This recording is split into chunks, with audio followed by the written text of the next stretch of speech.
Should I cut my marketing? Should I cut my online leads? Should I cut back on my mailers? Should I cut my expenses? Should I let my assistant go? You have all these different costs that we're a little bit nervous about, that we're worried about cutting. Should we or should we not?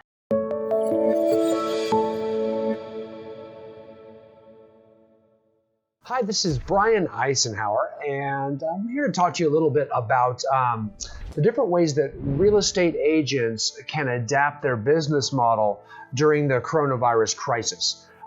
Because as we move further into this pandemic, as more and more people become infected, more and more deaths, we're going to see more and more restrictions on operating as real estate agents. And more importantly, we're going to see less and less of our clients or prospective clients want to list their home for sale or want to see property at all. It doesn't mean we shouldn't be trying. We should always be lead generating and being out there, certainly if we're in an area that will permit us to operate our businesses and you feel comfortable and clients feel comfortable. And we should always be trying to pipeline business too. So we're always going to be trying to generate leads that we can work and nurture until these clients are ready to conduct business and list their properties and go look at properties after this pandemic has ended and they can stick their head outside. So we're always trying to work on that. It's something that we're working with all of our clients at Eisenhower Coaching and Consulting is trying to hold them accountable and help them with different ways we can add values and be leaders of our communities and come from contribution and support people and be positive right now in this time of need so we maintain that mind share. However, we also have to face some sort of reality with our business and economic planning, right?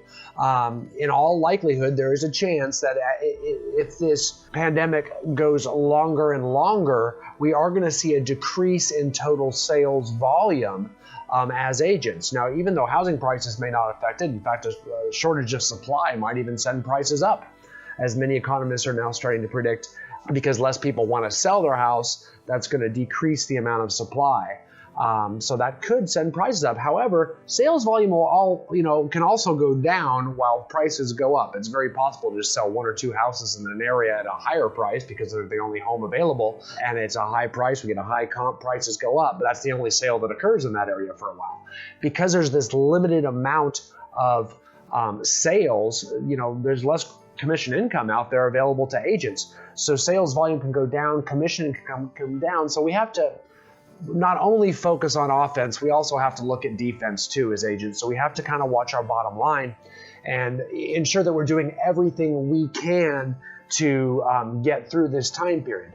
And the time period that we're typically looking at, we're using with our agents and clients, is a 2 to 5 month time period is what we want to kind of prepare for. In all likelihood, this pandemic is going to take a couple months at the minimum to be finished before we're back and people are comfortable showing properties and agents are allowed to show property and list property. And probably at the outset, we're looking 5 months. Hopefully not, but it could go as long as 5 months. So here's a little exercise we're doing to make sure you're economically okay, and it helps us with making financial decisions in the meantime. Because we hear it all the time, right? We have agents saying, should I cut my marketing? Should I cut my online leads? Should I cut back on my mailers? Should I cut my expenses? Should I let my assistant go? You have all these different costs that we're a little bit nervous about, that we're worried about cutting. Should we or should we not? And they're tough decisions in and of themselves if we look at them isolated, right? But if you do have a profit and loss statement, like we ensure that our agents have, so we know their total expenses and how much they should be in relation to their gross commission income, it is a start. If you don't have one of those, here's what we need to know. We need to know all of your total operating expenses per month. How much do you have to pay out to keep you and possibly your whole household alive? So if you have a pass-through corporation like an LLC or an S-Corp, I would just look at your whole household expenses. What are our household expenses and business expenses combined, since basically you got to pay the whole thing for tax purposes anyway, so that we know what it takes to operate. If no income comes in at all, like we can't receive any commission checks going forward. I don't think that's going to happen. I would look at recorders' offices and things like that as essential services that would really do great harm to the economy if our government let those close. So much worse than the stock market. And they're putting trillions of dollars into the stock market to keep it going. Why would we let the entire housing industry fall because no one could conduct business? That would do a lot of damage to banks, builders, realtors, et cetera, et cetera. So I don't see that happening. I do believe we're going to be able to close transactions.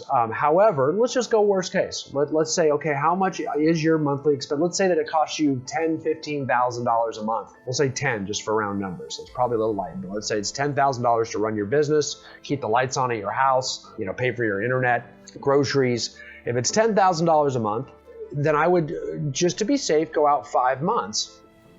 And now we've got $50,000. That means if we don't get any more income, we need $50,000 in the bank to get through this period. Now, I would also look at your pending and under contract transactions, because one thing we are seeing at all of our brokerages and with all of our clients across the country is actually most of these transactions are holding together.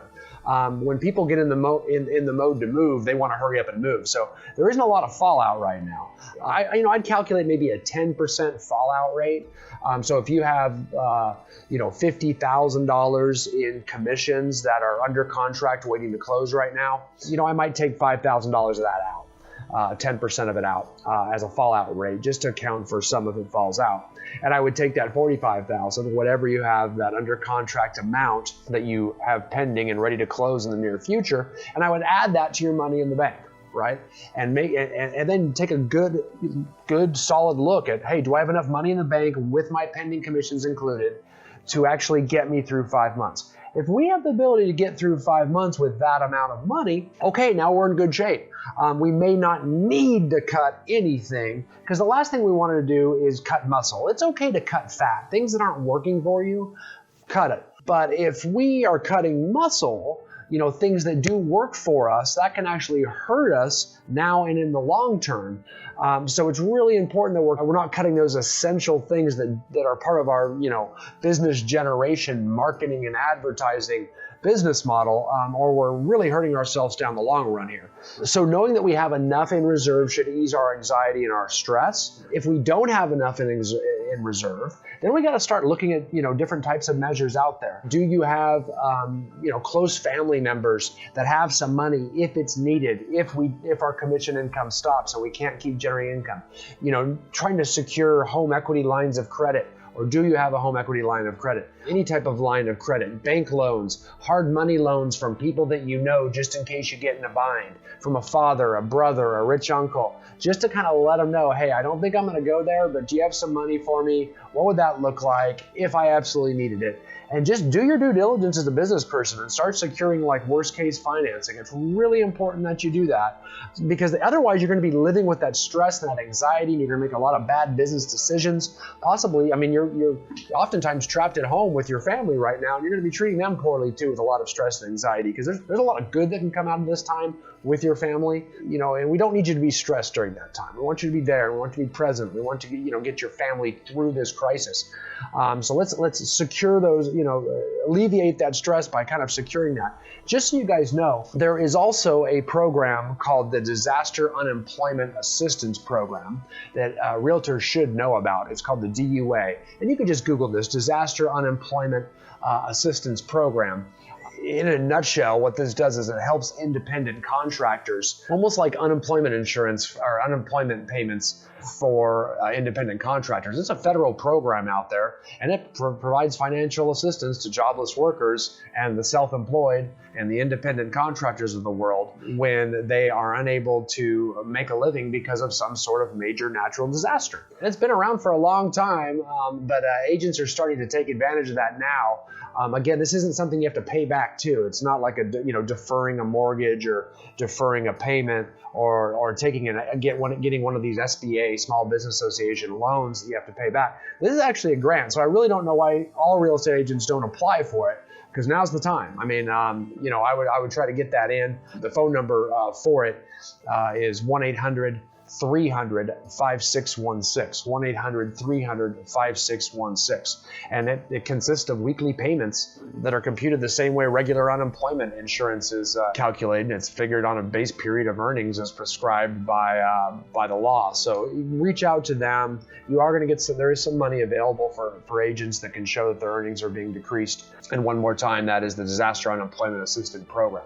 But these are things, I know this isn't a cheery topic, guys, I know it, but these are some things we can do with our expenses to cut our expenses and to know our worst case scenario. I definitely would really be, circling the wagons with any type of vacations you've got later in the year that aren't business productive. Any unnecessary expenses you've got coming up, you're thinking about buying a new car, I'd probably hold off on that. I would really circle those wagons and keep it tight right now. Big expenses, I'd hold off on if it's tight for you, because right now we're going through uncertain times. So we want to, we're going to get more business because we're going to double down and hedge our bet and spend a lot more activity trying to generate business right now, right? That's where we want to shift our mindset, because that's something we can control at a very high level. So we want to make sure that this is the time to work, guys. I mean, you've got life balance concerns, and that's something that we always promote. Now you've got, your life and work together in the same house most of the time. So you should get a lot of the personal stuff, because, when times get tough, just like it was in 2008, during 9/11 and the dot-com bust, all of those times were really rough times out there in the real estate industry. So during those times, that's when we go to work. So this would be the time when we get out there and we really focus and put a lot into the work, because we got to fight through this one a little bit. So we want to double down on those. Now's the time to get your sphere of influence together. Now's your time to reach out to people and make contacts and pipeline business down the road. Now's the time. Get on our Real Estate Agent Roundtable Facebook group and look at all the different ways you can do that, all our different lead generation techniques that we're teaching right now during this crisis, because there's a lot of ways we can get out there and help and really increase our efforts. This is not a time to be sitting idle, being depressed. Being productive right now is a very good idea, both financially and mentally for you. So get on a Real Estate Agent Roundtable and check out all those different ideas. And that's our Facebook group. Communicate with other people, learn, stay up to date and collaborate with other peers out there that are also like-minded and really want to continue to see their business prosper through this time. You can also go to the realestatetrainer.com. The realestatetrainer.com is our website. You can sign up for our newsletter there, so you get our emails. Right now they're going out just about every other day with tips on how to get through this, how to generate business, how to explain the market to your clients, to your sellers, to your buyers, and what's being impacted. A lot of scripts, talking points, lead generation strategies, videos like this too, so that it'll help you through this time. So please try to connect with us.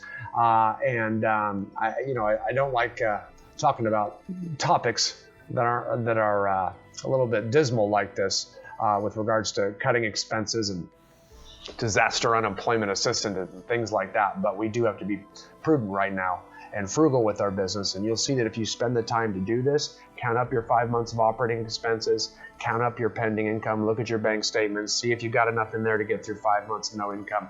You'll see your anxiety starts to really go down. Your stress starts to go down. Worst case scenario, we got this. And then if you don't have it, we can start taking steps like reaching out to people, lenders, home equity lines, disaster unemployment assistance, things like that, to make sure we are doing things that are productive to bridge that gap just in case this worst case scenario occurs, okay? Then anything that happens, like any more transactions we get, income we get, or if this thing shortens, it's only 3 months instead of 5 months or something, that's just all gravy, and we're gonna have more money left over when it's done. So that's the idea, guys. I hope this helps. Make sure you like this video and comment down below, and we'll keep it coming.